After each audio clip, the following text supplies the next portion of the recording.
কথা বলেন না কেন? দুনিয়া কারে থাকতে দিছে বেটা? সাদ্দাত কই? নমরুদ কই? ফেরাউন কই? কারুন কই? পৃথিবীর জালেমরা কই? সম্পদের লুভিরা কই? দুনিয়াদাররা কই? বলো মিয়া, বলো কই? কেউ টিকছে দুনিয়া? কেউ টিকছে? আমরা কিতাবে পড়ছি ভারতের দিল্লির এক বাদশাহ ছিল শের শাহ। শের শাহ 40 বছর একটানা যুদ্ধ করছে এই রাজত্বের জন্য, দিল্লির রাজত্বের জন্য। ওনার বয়স যখন 65, তখন উনি দিল্লির বাদশাহী পুরা পাইছে।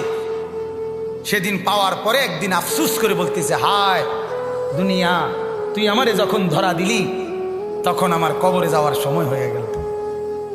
মানে আজ 40 বছর মেহনত কইরা দুনিয়া যখন বাদশাহী নিলাম, তখন আমার কি শুরু হয়ে গেল? কবরে যাওয়ার টাইম। দুর্বল হয়ে গেলাম তখন। দুনিয়া মনি, দুনিয়া বড় ধোকা দেয়। সব গুছাইয়া দুনিয়ারে সাজাইবার পরেও, সব ক্লিয়ার হবার পরেও, এ বাড়ি দাড়ি বিল্ডিং টিল্ডিং এর কাম সব গুছাইয়া সারলে আমার বড় ভাইয়ের বিবি, আমার বড় ভাই আলহাজ হযরত মাওলানা মাহবুবুর রহমান আশরাফি, তার বিবি আমার বড় ভাবি, মায়ের মতো যিনি আমগরে আদর করছিলেন, নতুন বিল্ডিং করছে, অনেক কষ্ট করে কোনো রকমের রুমডি ঠিকঠাক করে উঠছে। এরপরে আপনার বুধবার দিন নতুন ঘরের বাজার করছে, চাল ডাল তেল সব কিনা, চালগুলো সব ড্রামের মধ্যে পড়ছে, তরকারি ফ্রিজে কুইটা রাখছে। বৃহস্পতিবার দিন স্ট্রোক করছে, শুক্রবার দিন জুমার নামাজের সময় কবরে চলে গেছে।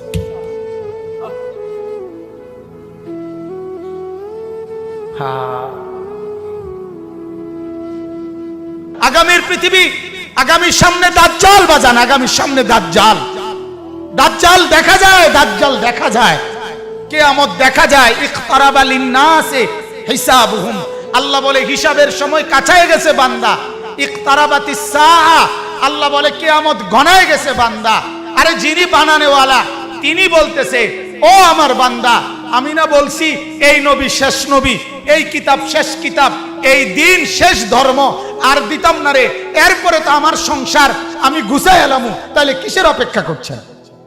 আল্লাহ যখন বলবে এই জাহান্নামী, আর কোনো কথা বলতে পারবি না, সাথে সাথে জাহান্নামের আযাবের, জাহান্নামীর গলার আওয়াজ, কথার শব্দ বন্ধ হয়ে যাবে।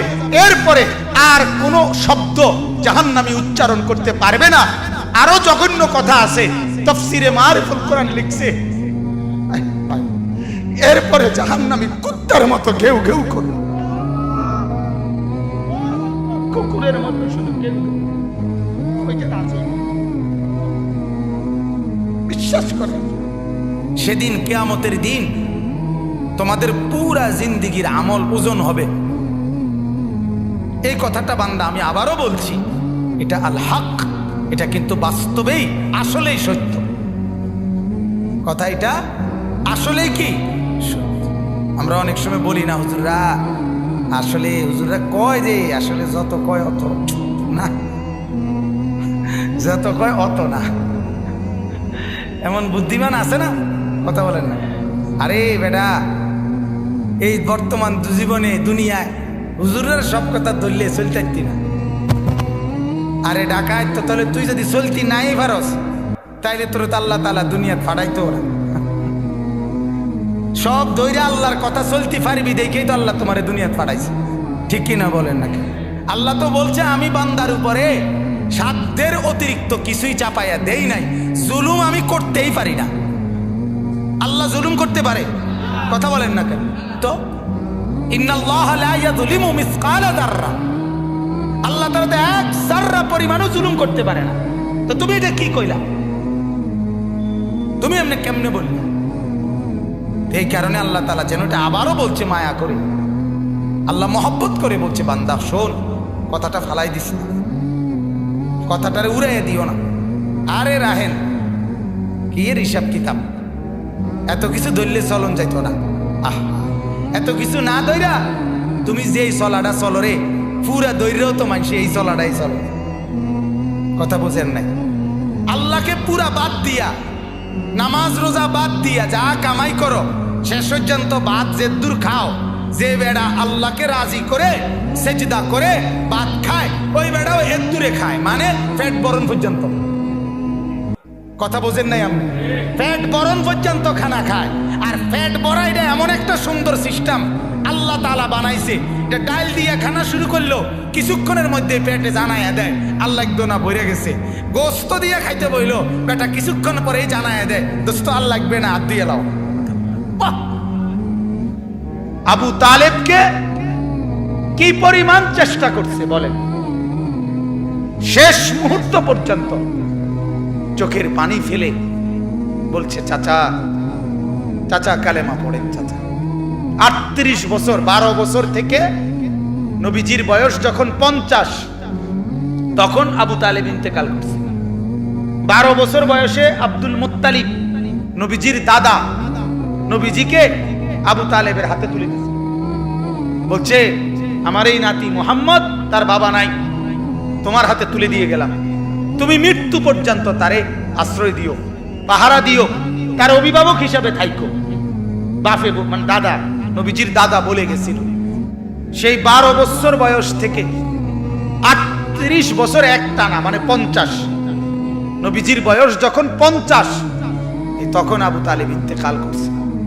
38টা বছর একটানা যে নবীজির পাশে ছিল, আল্লাহ নবী সাল্লাল্লাহু আলাইহি সাল্লামের কি পরিমাণ খেদমত করছে, এই লোক সেবা করছে, আশ্রয় দিছে, অভিভাবক হিসাবে পাহারাদারি দিছে, নজরদারি রাখছে। মক্কার কুরাইশরা চূড়ান্ত ভাবে রাসূলুল্লাহ সাল্লাল্লাহু আলাইহি সাল্লামকে চূড়ান্ত ভাবে কোনোদিন হত্যা করার সিদ্ধান্ত আবু তালেব থাকাকালীন নিতে পারে নাই। শুধু আবু তালেবের প্রভাব প্রতিপত্তির কারণে, আবু তালেব বড় নেতা ছিল এই কারণে, কিন্তু রাসূলুল্লাহ সাল্লাল্লাহু আলাইহি সাল্লাম সেই চাচার বিনিময়ে এই পরিমাণ চেষ্টা করছে যে চাচা আজ এতটা বছর আপনি আমার পাশে, আপনি কালেমাটা পড়েন চাচা। আবু তালেব বলছে না ভাতিজা, বংশের মুখে চুনকালি মাখতে পারুন না, বংশের কাছে বেইজ্জতি হব, সমাজের কাছে ঘৃণিত হয়ে যাব, আমার নেতৃত্ব থাকবে না, মৃত্যুর পরেও আমি স্মরণীয় নেতা হতে চাই, মৃত্যুর পরে অর্থাৎ কুরাইশের নেতাই থাকতে চাই। নাউজুবিল্লাহ। আল্লাহ নবী সাল্লাল্লাহু আলাইহি সাল্লাম তখন বলছে চাচা এক কাজ করেন, তাইলে কানে কানে বলেন, কানে কানে কালেমাটা কানে কানে শুনান। আমি কসম করছি আমি হায়াত থাকাকালীন জগতের কাউরে কোনোদিন বলবো না আপনি যে ঈমান আনছেন, শুধু হাসরের মাঠে আমার আল্লাহর সামনে সাক্ষী দেব আমার চাচা ঈমানদার ছিলেন। এতদূর সুযোগ দেন, এতদূর সুযোগ। আবু তালেব বলছে না ভাতিজা, জানাজানি হয়ে যাবে, গোপনে বললেও জানাজানি হয়ে যাবে, বলবো না।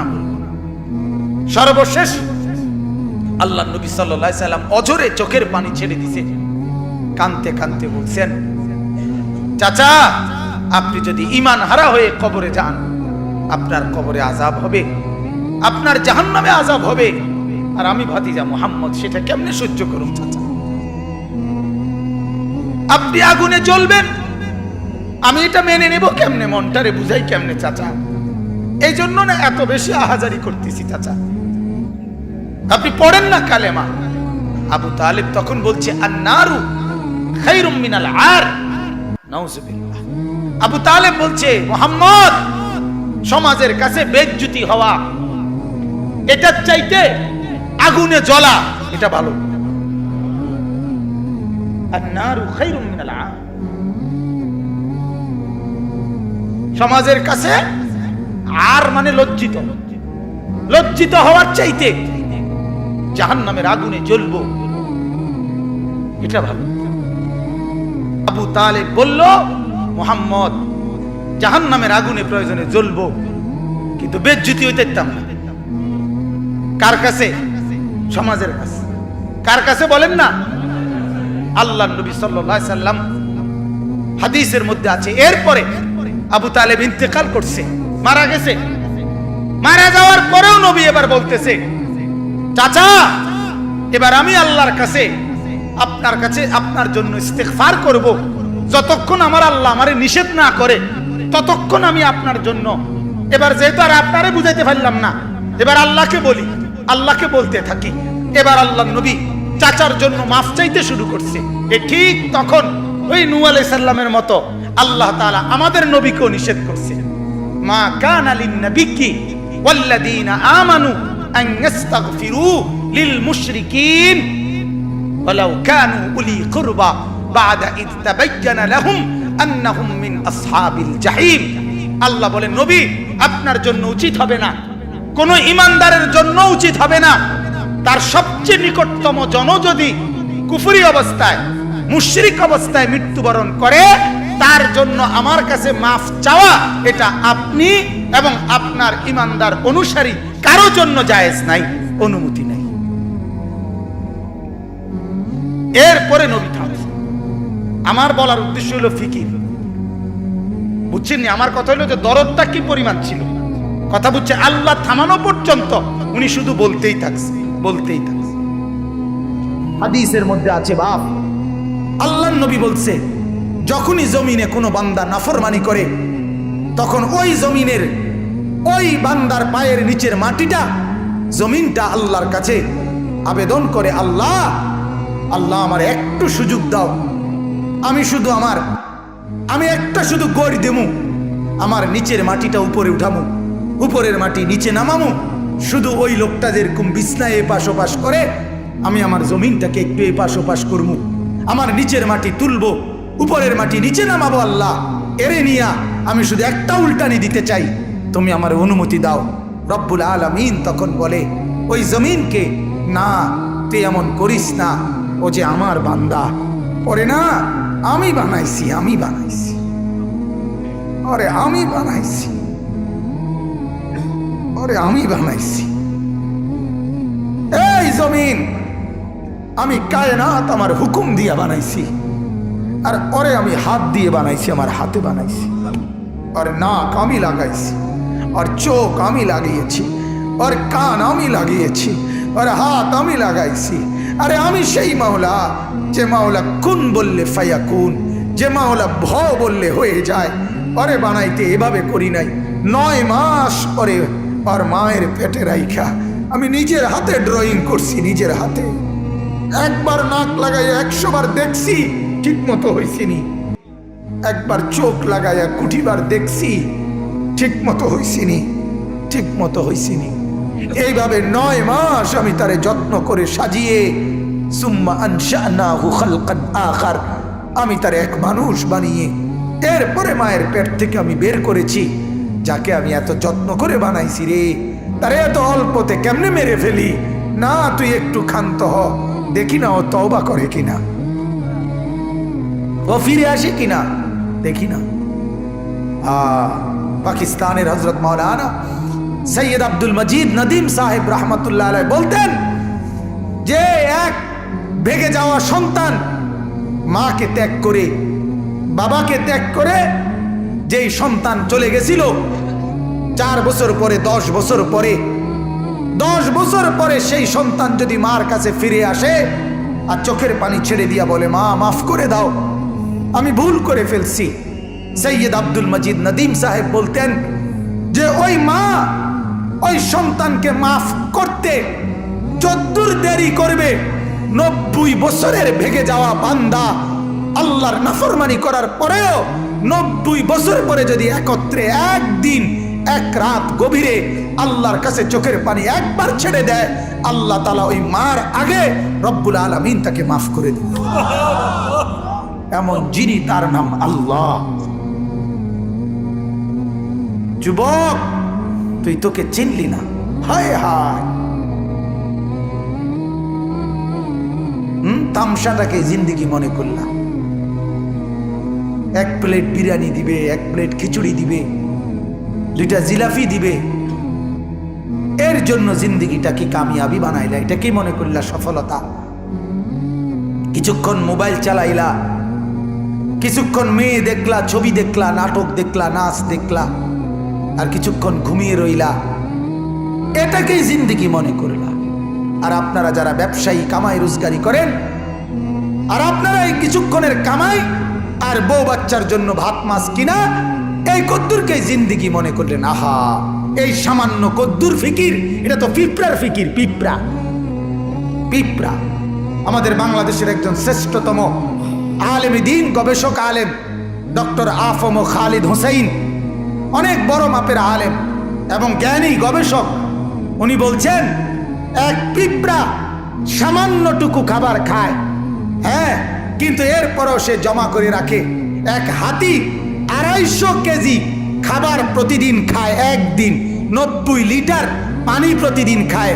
উনি বলছেন কিন্তু কোনোদিন হাতি সে পরবর্তী বেলার খাবার কান্দে কইরা তার কাছে নিয়ে আসে না। সে এরপরে প্রতিদিন মাওলার উপরে তাওয়াক্কুল করে থাকে। রব্বুল আলামিন 250 কেজি খাবার প্রতিদিন তার কাছে পৌঁছায় দেয়। হযরত বলেন এক সাগরের তিমি এক লোকমায় যেই খাবার খায়, এক লোকমা 200 শক্ত সামর্থ্য জোয়ান যুবক গোস্ত ভাত খাইয়া একবারে যা খাবে, এই সাগরের তিমি এক লোকমায় তার চাইতে বেশি খাবার খায়। সাগরে কত লক্ষ তিমি, কি পরিমাণ খাবার মালিক সরবরাহ করতেছে। তাইলে তুমি কেন এত পেরেশান হইয়া গেলা? তুমি কেন পেরেশান হয়ে গেল?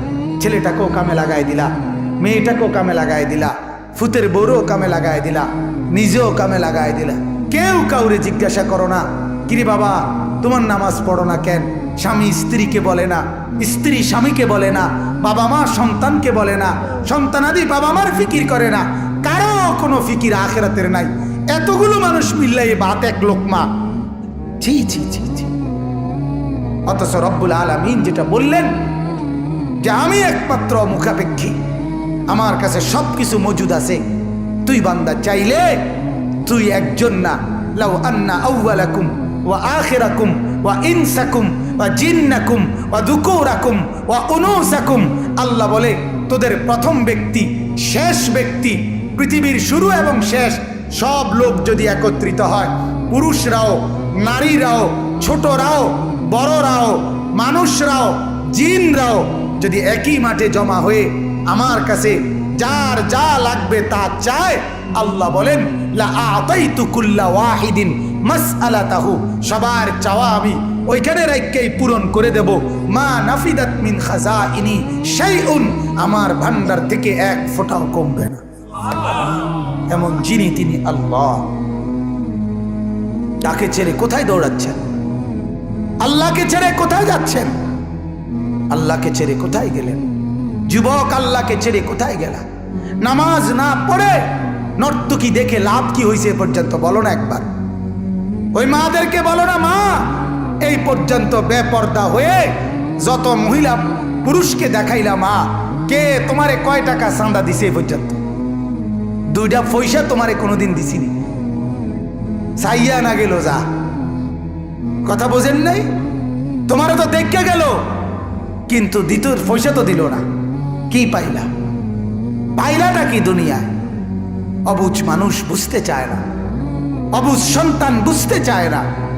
তার সমস্ত দুশ্মনী নামাজের লগে, তার সমস্ত দুশ্মনী আল্লাহর সাথে।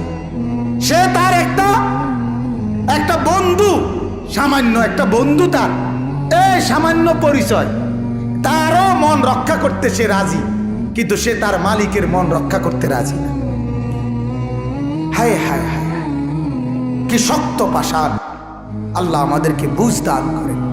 আল্লাহ আমাদেরকে, মহিউদ্দিন ভাই অগরে খাওয়াই এলাম না, ওই যে যারা শিক্ষার্থী আছে, ওই যে পিছনে যারা নিচে ওরা ডাক দিয়া বলে, ভাই তোমরা খানার লেগে যারা ঘুরতে আছো খাওয়াই এলাম এগরে যান। কোন ওরা এই শিক্ষার্থী আছে, এটাই আমাদের দেশের নিয়ম। আমরা গ্রামে একতে আপনার মানুষের বাড়ির থেকে খুঁজতো, তো তার লগে একটা ছোট ফোলা আসিল, ওই বাড়িওয়ালারা দেরি করলে হেঁটে হেঁটে পুতরে খোঁচা দিত, দিলে হেঁটে শিক্ষার দিয়ে উঠতো, তো আবার হেঁটেই কইতো এই বেকুবের মতো শিক্ষার, তার আইয়ের সাথেই হতো।